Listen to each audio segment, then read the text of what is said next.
de que candidato está mais próximo? O votómetro Presidenciais do Observador dá uma ajuda a perceber. Basta responder a 15 perguntas e, se quiser, afinar as respostas. E o votómetro revela de que candidato está mais próximo e mais distante. O votómetro Presidenciais está disponível em observador.pt e tem o apoio da Toyota. 4 horas.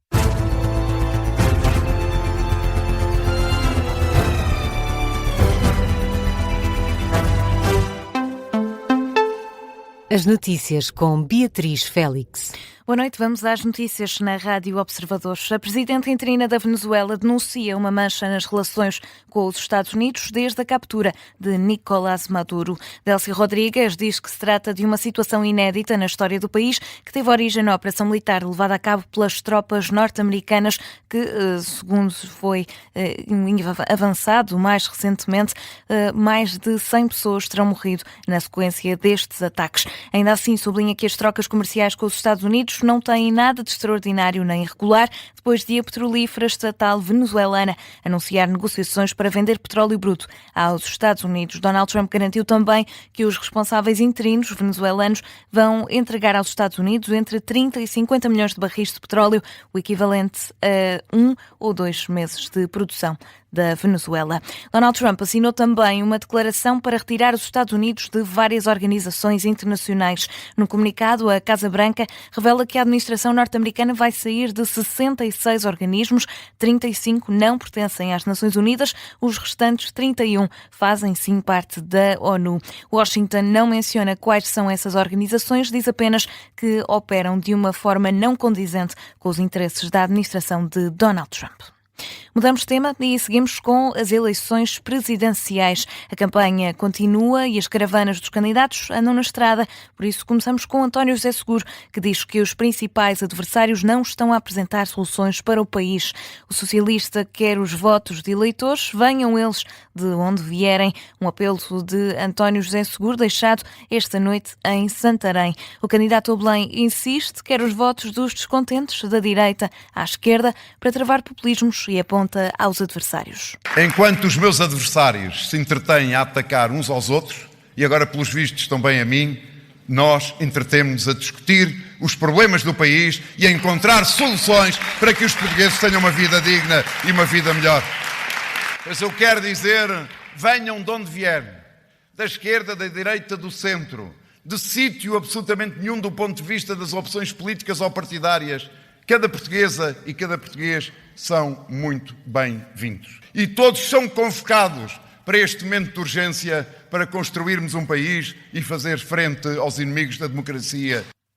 Em Santarém, António José Seguro citou também Salgueiro Maia e admitiu estar indignado com o estado a que o país chegou. E eu não esqueço, naquela madrugada do 25 de Abril, quando Salgueiro Maia, na parada do quartel aqui em Santarém, ele se refere que há vários estados e também há o estado a que o país chegou. E era contra o estado a que o país chegou e por um país melhor que ele se mobilizava. Pois eu também vos quero dizer que estou indignado com o estado a que o nosso país chegou em tantas e tantas situações, onde em vez de ter havido recuo e avanço, tem havido recuo. António José Seguro, que encontra preocupações principalmente na área da saúde, insiste que são necessários pactos para fazer face aos problemas que os sucessivos governos não têm conseguido resolver. Seguimos com André Ventura, que diz que sente o peso da responsabilidade de mudar Portugal na atual corrida a Belém. O candidato apoiado pelo Chega tem insistido que quer vencer na primeira volta e com uma margem confortável. Em Porto-Mós, num comício ao final da tarde, Ventura revelou uma conversa que teve com jovens imigrantes e que, nesse momento, sentiu o peso da responsabilidade. 3 jovens que viviam no Luxemburgo estavam cá agora de passagem e um deles disse-me no fim isto: eu voltarei quando você ganhar. Eu voltarei quando você ganhar.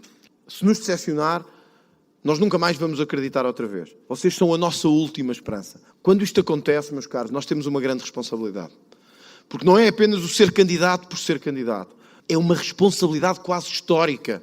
As pessoas acreditam que nós vamos provocar uma transformação no país. Vamos dar o tal murro na mesa, vamos abanar o sistema, mas, sobretudo, vamos devolver-lhes a esperança do país. André Ventura, no final de tarde, em Porto Mós, aponta também a mira a António José Seguro e Marcos Mendes insiste em avançar com uma presidência interventiva. E com as mãos no leme, Gouveia Melo acredita ter capacidade para levar o país a bom porto. O almirante utiliza a atualidade internacional para mostrar capacidade e experiência a gerir crises. A referência de Sá Carneiro entra novamente na campanha, porque para os apoiantes do almirante, primeiro o país, depois o partido e só depois a pessoa, Nadine Soares. A bordo de um simulador de navio no porto de Leixões, o almirante defende ter capacidade para assumir os comandos do país. Eu acredito piamente em levar o navio a bom termo, sabe? Com uma manobra difícil, outras nem tanto. Estas manobras são sempre mais fáceis. Agora, com tanta gente, daqui a bocado estou a bater ali no molho porque vocês não me deixam ver nada para a proa. Na Póvoa de Varzim, Gouveia Melo reúne os apoiantes num jantar, entre eles o mandatário nacional Rui Rio e o socialista Manuel Pizarro. O antigo ministro da Saúde do PS sobe ao púlpito com uma provocação e uma referência ao passado. Não sei se ainda é permitido citar Sá Carneiro nos comícios do Dr. Gouveia Melo. Eu, socialista impenitente, não deixo de ser admirador de Sá Carneiro, lá o vou citar. Primeiro o país e só depois o partido e, em último lugar, a pessoa. Manuel Pizarro defende Gouveia Melo como candidato da União e passa até a exemplos práticos. Quando alguém junta num jantar como este pessoas como o Dr. Rui Rio, eu vejo o interesse de me fotografarem ao lado do Dr. Rui Rio. Eu gosto do Dr. Rui Rio, mas eu sou adversário político do Dr. Rui Rio, não é?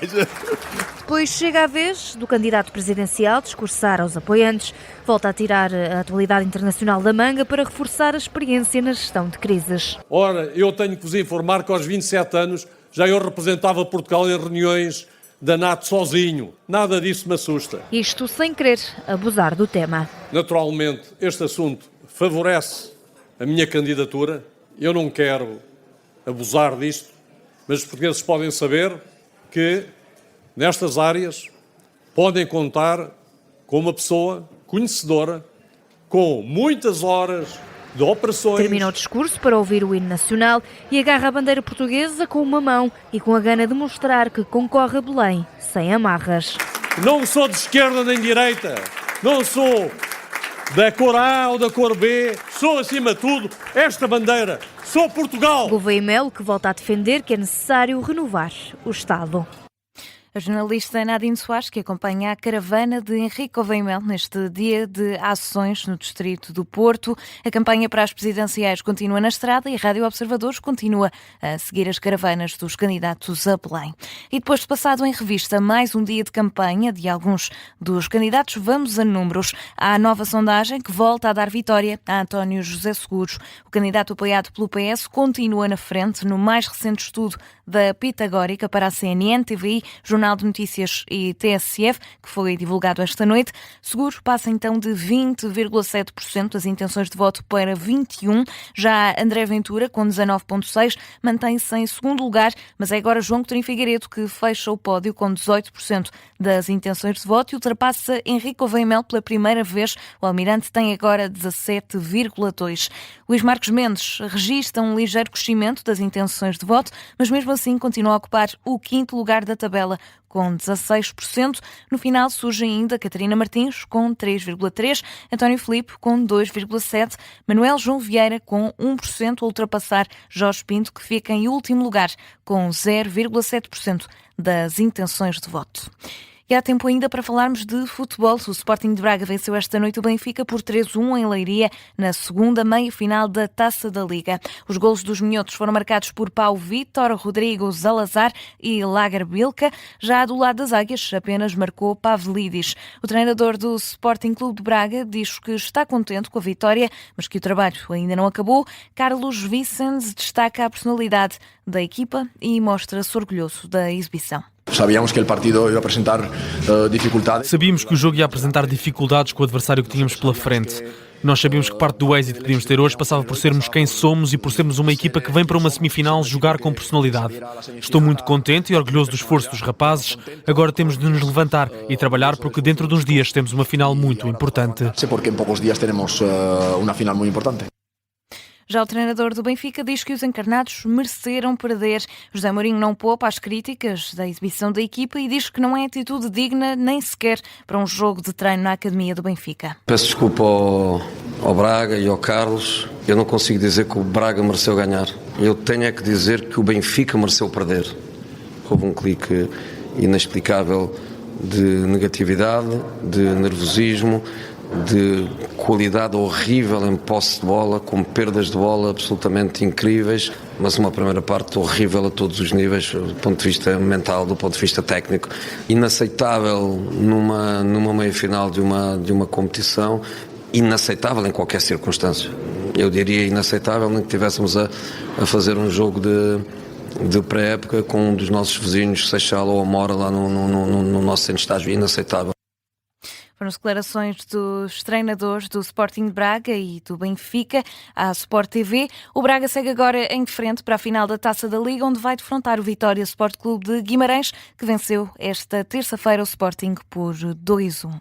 Fica por aqui o Jornal das 4 da manhã. Informação também está de regresso às 5. Atualizamos as notícias a essa hora. Para já, fique com a primeira parte do programa Contra a Corrente.